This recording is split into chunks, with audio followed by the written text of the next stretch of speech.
Bonjour, vous êtes sur Télé Sud, bienvenue dans cet entretien du jour. Nous parlerons aujourd'hui de coopération, de développement avec notre invitée. Elle s'appelle Marie-Hélène Loison, elle est la directrice générale adjointe de l'Agence française de développement. Bonjour Madame Loison. Bonjour. Merci d'avoir accepté notre invitation. Avec plaisir. Alors, puisqu'on parle de l'AFD, vous êtes la directrice générale adjointe, dites-nous en quoi consiste l'intervention de l'AFD dans les pays africains? Alors, l'Agence française de développement intervient en fait dans l'ensemble des pays en développement émergent, pas seulement l'Afrique, même si l'Afrique évidemment c'est une grosse partie de notre action, mais on est présent à travers le monde et en fait l'objectif de l'AFD c'est de financer et d'accompagner des projets, des initiatives, des investissements qui contribuent à l'atteinte des objectifs du développement durable. Alors ce que je disais, voilà, l'Afrique c'est effectivement une partie importante de nos activités, à peu près la moitié. On est présent partout en Afrique, hein, parfois on me demande alors est-ce que vous êtes uniquement en Afrique francophone? Non, on est partout en Afrique. On a 6 directions régionales, de l'Afrique du Nord à l'Afrique du Sud, l'Est, l'Ouest, et puis on est présent à travers nos agences dans une grosse trentaine de pays africains. Alors, l'Agence française de développement, c'est plus de 80 ans d'existence, des dizaines d'années d'intervention en Afrique, particulièrement on voit vos actions dans la zone du golfe du Guinée. S'il vous était donné de faire un bilan de cette intervention, que diriez-vous? Un bilan de cette intervention. En tout cas, ce que je peux dire, c'est qu'elle a évidemment énormément évolué depuis la création de l'AFD en 1941, qui était à l'époque en fait la caisse d'émission de la France libre.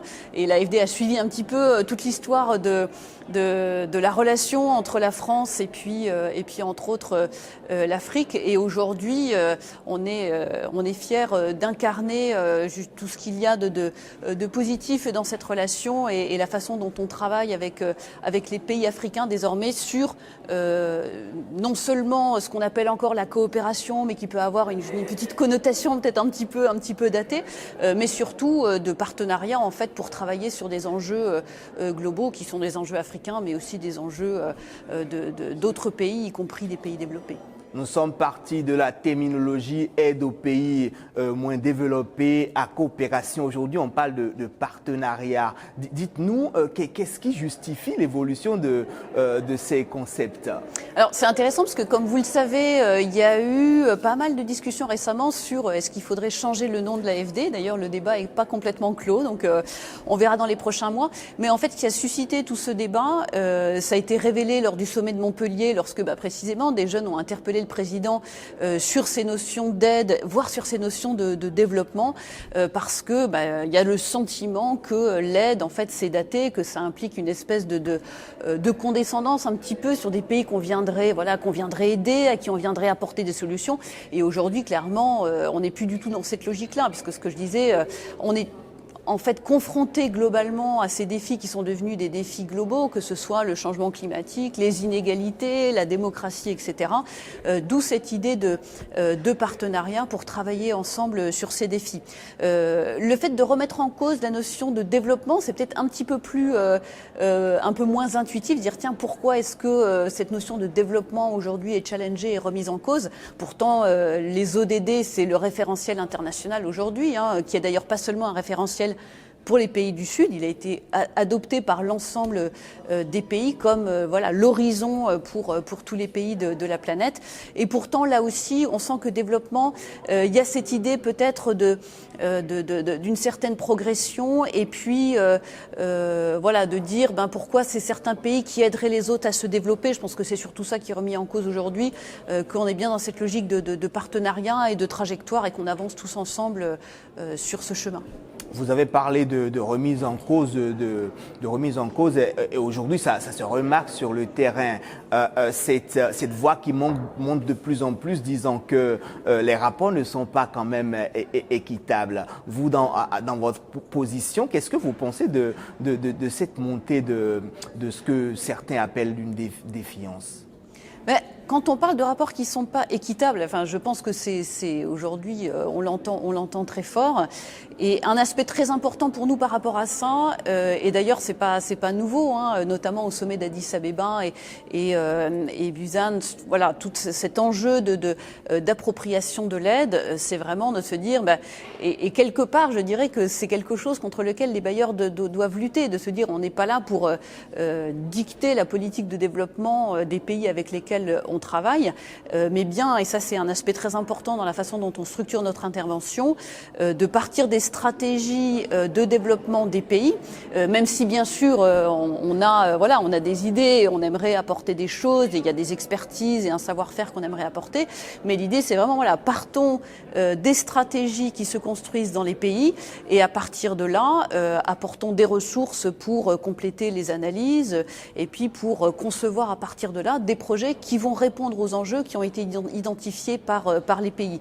Et ça, c'est quelque chose d'important pour que précisément l'intervention des bailleurs ne soit pas perçue comme quelque chose qui est imposé par l'extérieur, parce qu'en plus vis-à-vis des populations, ça remet complètement en cause la redevabilité des États et des gouvernements, mais bien comme un appui qui est apporté par rapport à une stratégie définie, mise en œuvre par des gouvernements et par des acteurs locaux. Beaucoup peignent la coopération en noir. Vous êtes devant moi et je suis sûr que vous avez quand même, il y a eu des choses qui peuvent être relevées et qui sont de très belles choses, de très belles initiatives, de très beaux résultats que l'AFD a quand même pu implémenter sur le terrain. Oui, très clairement. Et d'ailleurs, on parlait dans la salle tout à l'heure, beaucoup d'intervenants ont posé des questions sur la redevabilité, comment on suit ça.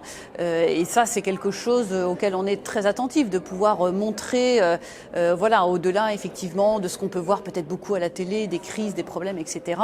Qu'est-ce qu'on arrive à faire tous les ans avec nos partenaires? Qu'est-ce que nos projets génèrent comme impact, comme résultat?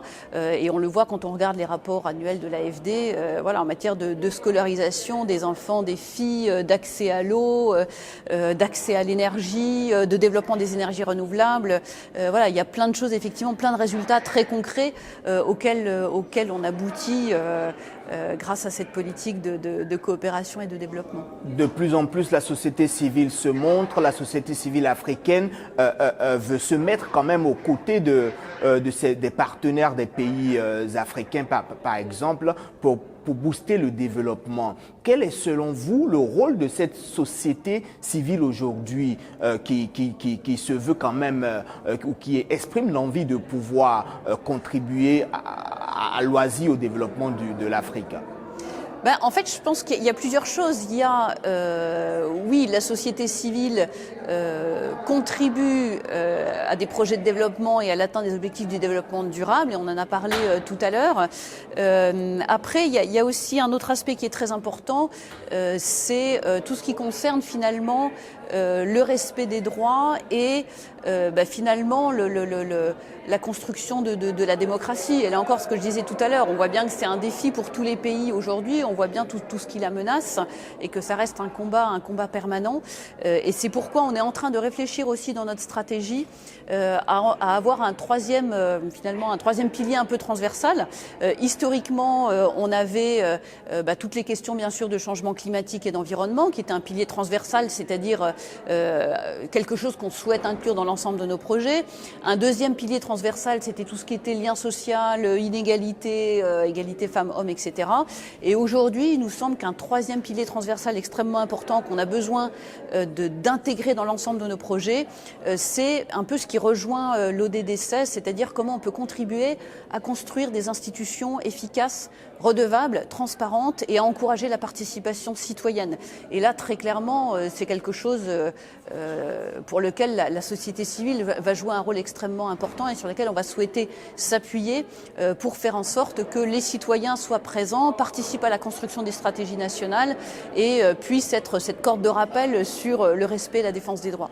Je voudrais rappeler quand même à nos téléspectateurs que nous tenons cette interview dans le cadre des journées des sociétés civiles africaines et européennes. Aujourd'hui, on voit une partie de la société civile africaine qui dénonce les rapports, le partenariat entre l'Europe et l'Afrique, décrivant une situation d'inégalité. Est-ce que aujourd'hui, de l'autre côté, du côté des partenaires de l'Europe, on voit la situation comme décrit et peint par cette partie de la société civile africaine, par exemple. Nouvelle dynamique qu'on souhaite imprimer, et c'est vraiment le sens des annonces qui ont été faites suite au sommet entre l'Union européenne et l'Union africaine, c'est de pouvoir se dire, voilà, essayons de tourner la page de cette perception et de travailler ensemble dans une logique de partenariat et pas dans une logique, comme on le disait tout à l'heure, d'aide, voilà, et de rapports inégaux. Alors bien sûr, après, il ne faut pas nier, je dirais, la réalité aussi d'inégalités qui existent en termes de revenus, etc. Mais en tout cas, ce qui est important dans la façon dont on travaille ensemble, c'est bien que ce soit perçu comme une relation partenariale et pas comme une relation unilatérale. Il a été dit lors du sommet UA, Union européenne, en février dernier, que les deux continents allaient orienter leur vision pour pouvoir atteindre des objectifs communs d'ici 2030. Mais sur le plan de la distribution des vaccins, par exemple, on a l'impression quand même que les choses n'ont pas beaucoup évolué. Qu'est-ce qui a constitué le frein dans ce projet ? Que les choses n'ont pas beaucoup évolué, je ne serais pas complètement d'accord avec vous là-dessus. En tout cas, il y a des initiatives qui ont été mises en œuvre. Alors elles ont sans doute peiné à démarrer, etc. Et d'ailleurs, l'Union africaine a aussi mis en place AVAT pour compléter l'initiative internationale. On a nous-mêmes soutenu un partenaire africain, l'Afreximbank, pour pouvoir également booster encore davantage la distribution de vaccins. Comme vous le savez, il y a eu des dons qui ont été faits, etc., etc. Et surtout, pour nous, ce qui est important aujourd'hui, au-delà sans doute de la distribution de vaccins, parce qu'aujourd'hui, c'est peut-être pas en fait le principal obstacle à la vaccination des populations africaines. Ce qu'on veut soutenir, c'est en fait le soutien au système de santé, parce qu'une fois qu'on dispose des doses de vaccins, il faut aussi travailler sur la capacité à les distribuer, c'est-à-dire est-ce qu'il y a les capacités de stockage, de distribution, le personnel formé pour le faire, les capacités de sensibilisation des populations, parce qu'on sait bien que c'est tout un processus et c'est pas juste la disponibilité des doses de vaccins qui est importante. En fait, c'est tout l'aval et la façon dont c'est distribué et je dirais la capacité, enfin l'acceptabilité finalement des vaccins vis-à-vis de la population. Donc il faut travailler sur tout ça. Et en tout cas, à l'AFD, on a mis en œuvre un certain nombre de projets pour travailler sur cette dimension-là qui ne doit pas être sous-estimée. Alors, Marie-Hélène Loison, comment décrivez-vous aujourd'hui l'engagement de l'AFD aux côtés de la société civile africaine pour un partenariat de développement gagnant-gagnant ? Je dirais que c'est un partenariat multiforme qui se développe, qui historiquement passait principalement par un dispositif que l'on a qui s'appelle Initiative OSC, voilà, qui existe toujours. Et en fait, ce qu'on a vu ces dernières années, c'est à la fois que le partenariat avec la société civile s'est développé dans beaucoup de directions, c'est-à-dire pas uniquement des financements qui transitent par des ONG, mais également du dialogue. Ça revient à la logique de partenariat dont on parlait tout à l'heure, de la recherche faite en commun, de l'innovation faite en commun, parce qu'il y a aussi la prise de conscience au niveau des bailleurs qu'on ne peut pas faire tout seul, qu'on n'a pas toutes les réponses, qu'on n'a pas toutes les expériences et les compétences pour travailler évidemment sur toutes les dimensions. Donc c'est un partenariat qui s'est beaucoup élargi. On a également beaucoup développé le nombre d'outils pour travailler avec les OSC. Et là aussi, le chiffre que je citais tout à l'heure, c'est historiquement, il y a quelques années, il y a 3-4 ans, les financements financement qui passait par les ONG, c'était 170 millions d'euros. Aujourd'hui, c'est 350 millions d'euros. Donc, on voit que ça s'est énormément développé. Et aujourd'hui, pour nous, ce sont des partenaires incontournables, en fait, pour travailler sur des thématiques clés comme le changement climatique, la biodiversité, les droits dont on parlait tout à l'heure, les inégalités femmes-hommes et également les pays et les terrains difficiles sur lesquels on a besoin de partenaires de terrain qui connaissent bien le contexte local. Merci beaucoup Marie-Hélène Loison. Nous sommes à la fin de cet entretien. Je rappelle que vous êtes la directrice générale adjointe de l'Agence française de développement. Merci d'avoir accepté notre invitation. Merci beaucoup. Chers téléspectateurs, c'est tout pour cet entretien du jour. Merci de nous avoir suivis. Restez fidèles au programme de Télé Sud. À la prochaine.